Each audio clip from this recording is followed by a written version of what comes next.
My name is Tammy Kirkelly, and I go to Hunter College in New York City.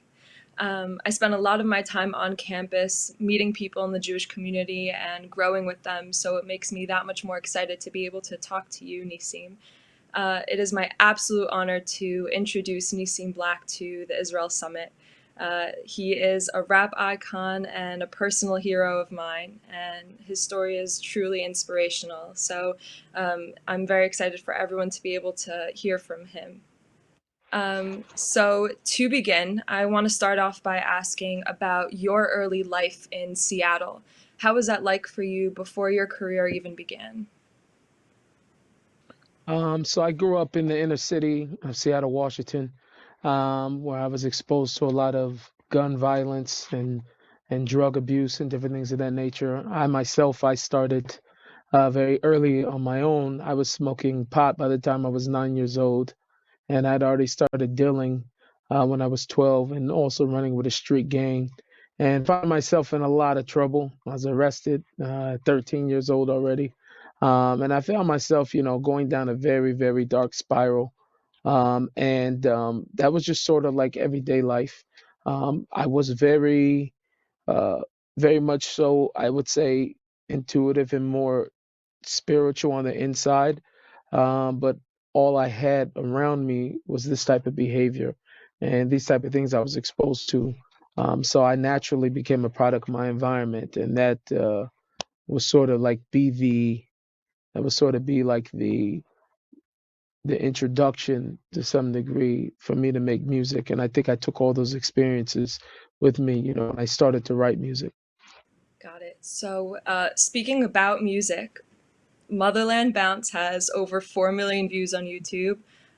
Best Friend has over 1.5. I want to hear about your music path. How did you decide that music was something that you wanted to focus on in your life? I don't know if I really had a choice. Both my mother and my father were both rappers. They started in the early 80s, actually, with hip hop. And so shortly after, I was born, I think they had stopped, but music has still ran very deep in my veins. My grandfather was a musician. All my uncles on my father's side were musicians, and my parents actually split when I was 2 years old. And my she married my stepfather, who I call my dad. Um, and all of his uncles and his grandfather also were musicians. So I was around music, most of my life, and I think I was sort of born with a passion and a love for music. I thought I was Michael Jackson at least until I was 8 years old. So the musical, just like influence was really always in me, I would say. So at the age of 13 was really when I realized inside my heart of hearts that this is what I do. Prior to this, as a kid, I would continue to like I would write songs, and I would play around, and I was very, very active with music. But I think when I was 13 years old was really when I realized like this is really what I wanted to do in my life. Tell us about your first trip to Israel. Oh, I was very, very, very the first trip to Israel, shortly after my conversion. I say even maybe wow, maybe 6 months or so after. And it was just one of those things for me. I've been asked many times, what would make you move there? Why did you want to move there? My trip really had nothing to do with it. It may helped a little bit, but I was already set in stone on going to and moving to Israel. Only thing that I needed to find out is if I was going to be able to get my wife to move with me. But so I remember coming there and just having the experience of a lifetime. And it just worked out that I had also left out of DC, very similar time, and all these monuments of walking around downtown DC, and this is 300 years old, and then you get into Israel, and everything's 2,000 years old, and just being able to go to the Marat Machpelah, the cave where Abraham and Isaac and Jacob and Sarah and Leah you know um, and Rivka are buried, and just to be able to have that experience to feel like the ground's talking to you. I'm very spiritually sensitive person. So it was an amazing experience for me. You've said in the past that you see Orthodox Jews in black, but you don't see them black. Uh, Tell us about what that means to you and to your family. I was referencing at that time when I said that I was talking about, the way that I had felt. I grew up actually in a Jewish neighborhood, where I didn't see a lot of black people. I seen a lot of black people, but I didn't see a lot of black Jews really. And so that's what I was referencing. I had seen them in black, but I had never seen them black. So that was somewhat of my, I would say, somewhat of my hesitation, to explore it further. Very lightly, I would say, it was a hesitation. And like I always say, divine providence had arranged for me to meet a black Jew in the store, while I was going through this, and I really had in my heart that I wanted to convert. And it so happened that, he invited me to come to his house for Shabbat, for Sabbath meal, and we had a wonderful experience. I went back the next week, and before you know it, we were all moving into the community. Me, my wife, my brother and sister-in-law also converted with me. My wife's sister's married to my best friend since I was in kindergarten, so we all moved and into the neighborhood, and we're both converted together. And once you did move to Israel, how were you received by the Orthodox community there? Was it a smooth transition? It was a smooth transition for them. By the time I had moved here, I was very famous and well known. The only problem was that I was the one that didn't know it. I had no idea that I was as known as I was.